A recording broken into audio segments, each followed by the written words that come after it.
ስሜ መለሰ መንግስት እባላለሁ። የምስራቅ ጎጃም ዞን አካባቢና ደን ጥበቃ ተጠሪ ጽሕፈት ቤት ኃላፊ ነኝ። ተቋሙ የአካባቢ ጥበቃ ሲቋቋም ከመጀመሪያው የሚሰራቸው ተግባራት በተለይ ከደን ልማት አኳያ በዋናነት የደን ምርት የቁጥጥር እና የክትትል ስራ በህጋዊ መንገድ የደን ምርት እንዲዘዋወር እና ለገበያ ለምርት የደረሰ የደን ሀብት ወደ ገበያ እንዲውል ለማድረግ ተቋሙ የክትትል የቁጥጥር ስራ ነው የሚሰራው። በዋናነት ተልዕኮው ይሄ ነው። በሁለተኛ ደረጃ ደግሞ ጎን ለጎን የማልማት ደን የማልማት ስራዎችን ይሰራል እና በያዝነው በጀት ዓመት በተለይ ከዚህ ከአረንጓዴ አሻራ መርሃ ግብር ጋር በተያያዘ እንደ አካባቢ ጥበቃ በጣም ትኩረት አድርገን ከሬድ ፕላስ ፕሮጀክት እና ከአውሮፓ ዩኒየን ፕሮግራም ጋር በተያያዘ በአራት ወረዳዎች የደን ልማት ስራ ለመስራት ይሰራል እና በዚህ ስራ በተለይ በአራቱ ወረዳዎች በእነዚህ ሁለት ፕሮግራሞች ወደ 2.7 ሚሊዮን ችግኝ የማፍላትና የማዘጋጀት ስራ ተሰርቷል። በእነዚህ በሁለቱ ፕሮግራሞች የተሰራው የመጀመሪያው የችግኝ ዝግጅት ነው። እንዳነሳውላችሁ ወደ 2.7 ሚሊዮን ችግኝ ተዘጋጅቷል ማለት ነው ለተከላ። ሁለተኛው ይሄ ችግኝ የሚተከልበት ጉድጓድ ቀደም ብሎ ከአንድ ወር በፊት መዘጋጀት ስላለበት ይህንን የማዘጋጀት ስራ እየተሰራ ነው ያለው። ወደ 1.1 ሚሊዮን አካባቢ የሚጠጋ የችግኝ መትከያ ጉድጓዶች ዝግጅት ተደርጓል እና በእነዚህ ይሄ ተከላ የሚካሄድበት አካባቢ ደግሞ ኦልሞስት ወደ 577 ሄክታር መሬት በዚህ ችግኝ የሚሸፈን ይሆናል ማለት ነው። ይሄ ብቻ አይደለም። አሁን በእኛ በአካባቢ ጥበቃ የደን አይነት በባለቤትነት ሲታይ የግል፣ የመንግስት፣ የማህበራትና የማህበረሰብ ተብሎ የደን ሀብት በአራት ነው የሚከፈለው በባለቤትነት ማለት ነው። ስለዚህ ሞሮፍ እኛ እንደ አካባቢ ጥበቃ የማህበረሰብ ደን ለምቶ ለጥቅም ከደረሰ በኋላ ለጥቅም የደረሰው ደን ገበያ ላይ እንዲሸጥ ይደረግና 70% ለባለቤቶቹ ለህብረተሰቡ ለተለያዩ ማህበራዊ አገልግሎት ገንዘቡን የሚጠቀሙበት ሁኔታ አለ፣ በመመሪያ የተፈቀደው ማለት ነው። 30% ደግሞ ለመልሶ ደን ልማት ነው የሚለው የተሸጠው ገንዘብ። ስለዚህ ያ ገንዘብ በአግባቡ ስራ ላይ እንዲውል የማህበረሰብ ደን ያለባቸው ወረዳዎችን የክትትልና ድጋፍ ስራ በመስራት በዚህ በጀት ዓመት አሁን ክረምት ላይ የተከላ ስራ እንዲሰራ የችግኝ የማዘጋጀት የችግኝ ጉድጓድ ቁፋሮ እንዲያዘጋጁ የማድረግ እና ቦታውን የተከላ ቦታ አስቀድሞ ተለይቶ ስራ እየተሰራ ያለበት ሁኔታ አለ። እነዚህ ስራዎች እንደተጠበቁ ሆኖ ከዚህ በተጨማሪ ደግሞ ተቋሙ በጣም ትኩረት አድርጎ እየሰራ ያለው በተለይ የአፈር መመናመንና የአፈር ክለትን ለመከላከል በተለይ በበረሃማው አካባቢና ደጋማ አካባቢ ሁለት ወረዳዎች ላይ በትኩረት ስራ እየተሰራ ያለበት ሁኔታ አለ። ደጀን ዙሪያ ወረዳና ስናን ወረዳ ላይ ማለት ነው። እነዚህ ሁለት ወረዳዎች ላይ ደጀን ላይ የቆላ ቅርቃሃ እንዲለማ እየተደረገ ያለበት ሁኔታ አለ። ስናን ወረዳ ላይ ደግሞ የደጋ ቅርቃሃ፣ ሁለት አይነት የቅርቃሃ ዝርያዎች ናቸው ያሉ። ከነዚህ ሁለት የቅርቃሃ ዝርያዎች የቆላ ቅርቃሁን ደጀን ላይ፣ የደጋ ቅርቃሃው ደግሞ ስናን ላይ እየለማ ያለበት ሁኔታ አለ። ይሄ በጣም ትኩረት ተደርጎ የሚሰራበት የኢኮሎጂካል አድቫንቴጅ አለው። አካባቢን በመጠበቅ ማለት ነው።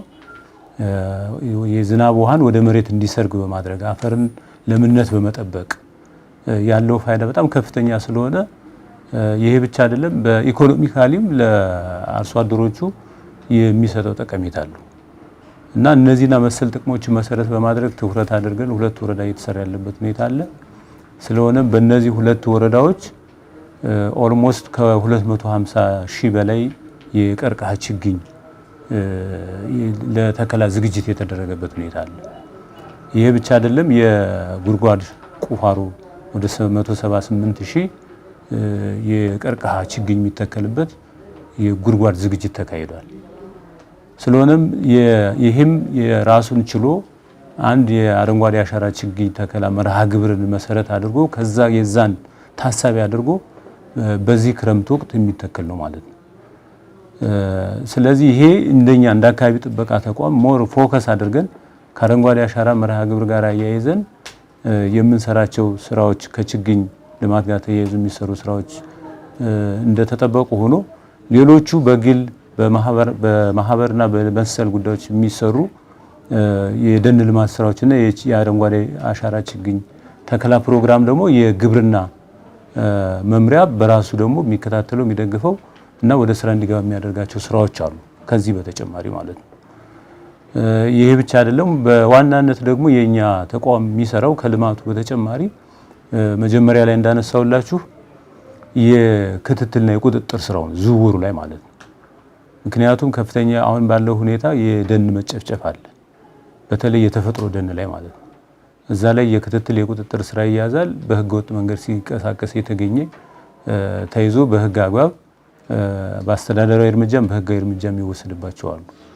ይህ እንደተጠበቀ ሆኖ ግን በህጋዊ መንገድ የምናስተናግዳቸው ደግሞ የደን ምርት ውጤት ከመዘዋወሩ ወይ ደግሞ ለንግድ እንቅስቃሴ ከመዋሉ በፊት አስቀድሞ በተቋማችን ባለሙያዎች ያ የደን ምርት ውጤት ህጋዊ ስለመሆኑ ተረጋግጦ ከመጓጓዙ በፊት ደግሞ የጉዞ መሸኛም ተዘጋጅቶለት ምርቱ ወይም ወደ ፋብሪካ ሊሄድ ይችላል ወይም ደግሞ ወደ ግለሰቦች ለሽያጭ የሚውልበት ሁኔታ አለ እና ይሄ በሚሆንበት ጊዜ እንደ መንግስት ከደን ምርት ውጤት የምናገኘው ገቢ አለ፣ የሮያሊቲ ገቢ ማለት ነው።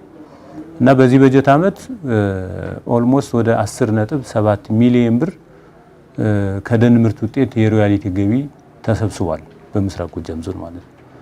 ስለሆነም ከደን ምርት ውጤት ደን ምርቱን ያመረተው ግለሰብ ወይም ማህበር ወይም ህብረተሰብ ብቻ ሳይሆን እንደ መንግስትም ከምርቱ ሽያጭ ከሮያሊቲ ገቢ የሚገኝ ገንዘብ ቀላል አይደለም፣ ከፍተኛ ነው።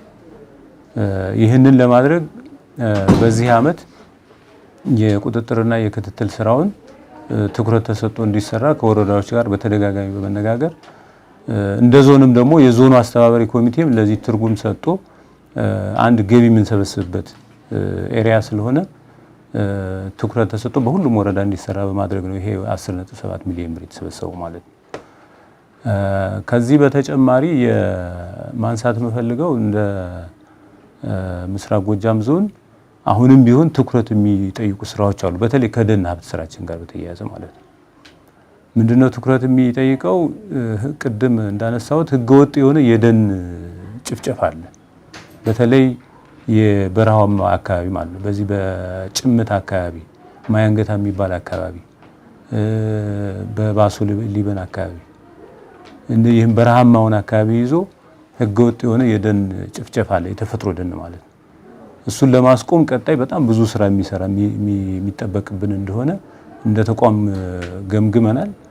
ይህንን እንግዲህ ከሚመለከታቸው አጋር አካላት ባለድርሻ አካላት ጋር በመሆን የህገወጥ የደን ጭፍጨፋውንና ህገወጥ የደን ዝውውሩን በመግታት ረገድ ሰፊ ስራ የሚጠበቅብን እንደሆነ ማንሳት እፈልጋለሁ። ሌላው አብሬ ማንሳት የምፈልገው ከአካባቢ ጥበቃ አኳያ በጣም ትኩረት አድርገን የምንሰራው የአካባቢና የማህበረሰብን ደህንነት ከመጠበቅ አኳያ ነው። ይሄ በጣም ቁልፍ የሆነ የተቋሙ ስራ ነው። እንደሚታወቀው አሁን ባለው የሀገራችን ተጨባጭ ሁኔታ ከፍተኛ የሆነ የልማት ስራ እንቅስቃሴ አለ። የማኑፋክቸሪንግ ኢንዱስትሪዎች መስፋፋት አለ።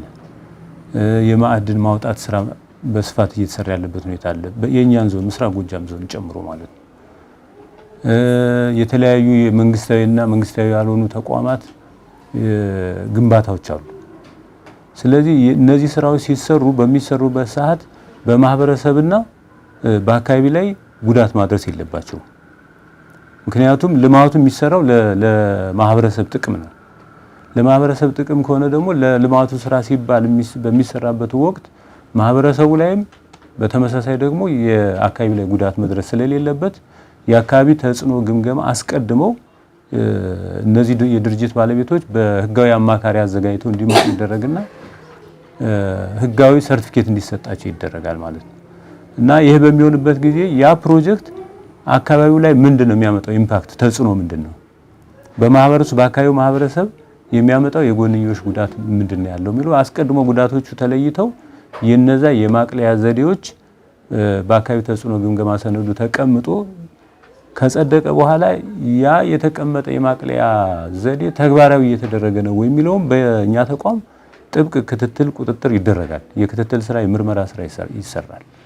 ይህንን በማድረግ ብዙዎቹ ፋብሪካዎች አስቀድመው ጉዳቱን ለማቅለል እና የማቅለያ እርምጃ ይወስዳሉ።